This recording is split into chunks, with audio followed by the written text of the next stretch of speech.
Hello everyone, मेरा नाम है डॉक्टर मोहम्मद काशिफ और आज की इस वीडियो के ज़रिए हम बात करेंगे स्ट्रोक और पैरालिसिस के पेशेंट के बारे में जो अक्सर क्लिनिक पे आने के बाद हमसे एक सवाल हमसे पूछते हैं कि सर किसी भी स्ट्रोक के पैरालिसिस के पेशेंट के लिए या मेरे लिए मतलब जो स्ट्रोक का पेशेंट है उसके लिए क्या सबसे ज़्यादा ज़रूरी है।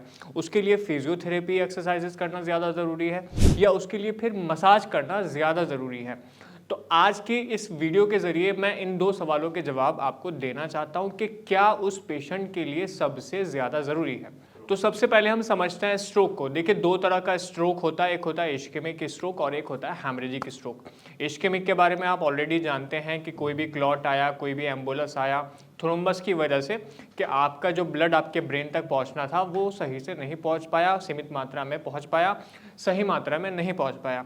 या दूसरा जो है वो है हेमरेजिक स्ट्रोक कि मान लीजिए किसी भी वजह से या आपकी नस फट गई हो या आपके बाहर से कोई ट्रॉमा हुआ हो, कोई एक्सीडेंट की वजह से आपकी नस फट गई और आपके खून बह गया।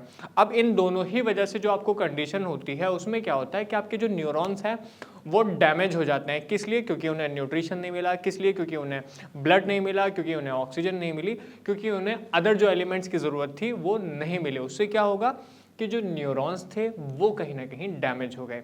ठीक है, अब उनके डैमेज होने की वजह से मान लीजिए कि जो भी ब्रेन का सेंटर ऐसे डैमेज हुआ है, जो सेल डैमेज हुआ है, उसकी वजह से हमारे किसी भी शरीर के हिस्से में या मान लीजिए कि नीचे वाले हिस्से में या हाथ में, एक हाथ में, दोनों हाथ में या एक साइड के एक हाथ और पैर में, राइट साइड में बेसिकली, कि हमारे जो हाथ का या पैर का जो है फंक्शन करना ऐसे बंद हो जाता है या बहुत कम हो जाता है। शुरुआत में ये बहुत ज़ीरो होता है, लेकिन समय के साथ जैसे जैसे जैसे इम्प्रूवमेंट होता है, जैसे जैसे रिकवरी होती है, उनके मूवमेंट बढ़ने लगते हैं।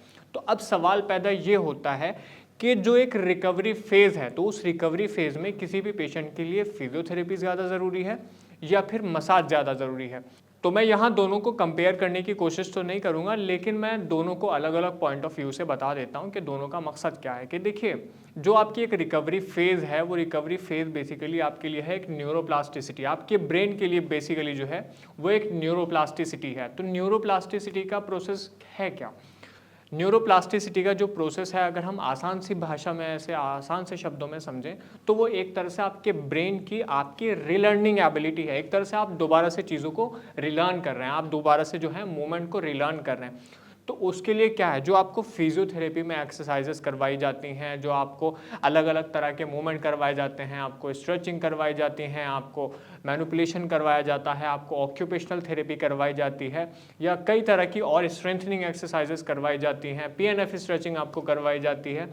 तो उसके ज़रिए कहीं ना कहीं फिजियोथेरेपी की जो एक्सरसाइज है, आपका जो न्यूरोप्लास्टिसिटी का प्रोसेस है या आपकी मान लीजिए कि स्पास्टिक बहुत ज़्यादा ऐसे मसल्स हैं, चाहे वो आपकी बाइसेप्स हो, मतलब किसी भी तरह की ऐसे मसल्स हैं, तो उन मांसपेशियों में, उन मसल्स में जो स्पास्टिसिटी हो जाती है, तो फिजियोथेरेपी की एक्सरसाइज या स्ट्रेचिंग के ज़रिए कहीं ना कहीं आप उन स्पास्टिसिटी को, उस जो स्टिफनेस है, जो जकड़न आ चुकी है, उन स्ट्रेचिंग के ज़रिए जो फिजियोथेरेपी में आपको करवाई जाती हैं, उससे कहीं ना कहीं आप उनको बहुत ज़्यादा हद तक कम कर सकते हैं। अब क्योंकि न्यूरोप्लास्टिसिटी का प्रोसेस ही रीलर्निंग का है, मतलब वो एक्टिविटीज़ आपको दोबारा से एक तरह से रीलर्न करनी है, आपका ब्रेन दोबारा से उस चीज़ को सीख रहा है जो आप अभी नहीं कर पा रहे हैं एक स्ट्रोक के, एक पैरालिसिस के अटैक के बाद। सो यहाँ पर फिजियोथेरेपी की जो एक्सरसाइज है वो किसी भी पेशेंट के लिए, स्ट्रोक के पेशेंट के लिए ज़्यादा मायने रखती हैं रेदर देन कि मसाज या कुछ और एक्टिविटीज़। अब बात करते हैं मसाज की। देखिए, कुछ ऐसे पेशेंट होते हैं, मैं स्ट्रोक की बात नहीं कर रहा हूँ, स्ट्रोक से अलग भी पेशेंट होते हैं कि जिनके मस्कुलर पेन है, मांसपेशियों में दर्द है, खिंचाव आ गया है या किसी ट्रॉमा की कोई इंजरी होने की वजह से उन्हें मांसपेशियों में दर्द रहने लगा है या किसी और वजह से उनकी मांसपेशियों में ऐंठन है, जकड़न है, किसी भी वजह से हो सकती है। ज़रूरी नहीं है कि वो स्ट्रोक की वजह से ही हो, ज़रूरी नहीं है कि वो पैरालिसिस के पेशेंट को ही हो, वो किसी भी वजह से पेन हो सकता है या स्टिफनेस या जकड़न हो सकती है। तो उस पेशेंट के लिए जो है वो कहीं ना कहीं मसाज काम अच्छा करेगा। ठीक है, उससे क्योंकि उसको क्या फ़ायदा होगा कि जो भी उसको मस्कुलर पेन है, जो स्ट्रेन है, जो स्प्रेन है या किसी और भी तरह का अगर उसको पेन है, तो कहीं ना कहीं उसको उस मसाज से फ़ायदा मिल जाएगा। लेकिन अगर हम कंपैरिजन करें कि स्ट्रोक के पेशेंट के लिए, तो स्ट्रोक के पेशेंट के लिए मसाज उतनी ज़्यादा जो है वो फ़ायदेमंद नहीं है कि मैं कहने लगूं कि बहुत ज़्यादा उसको मसाज से फ़ायदा मिलने वाला है। तो मसाज से इन कंपैरिजन टू फिजियोथेरेपी, अगर हम फिजियोथेरेपी के मुकाबले देखें तो फिजियोथेरेपी के मुकाबले मसाज से उतना फ़ायदा किसी पेशेंट को नहीं मिलने वाला है। सो जितने भी पेशेंट हमारे होते हैं, हम कहते हैं कि आप ज़्यादा से ज़्यादा एक्टिविटीज़ करिए, हम उनसे ये नहीं कहते कि आप ज़्यादा से ज़्यादा मसाज करिए।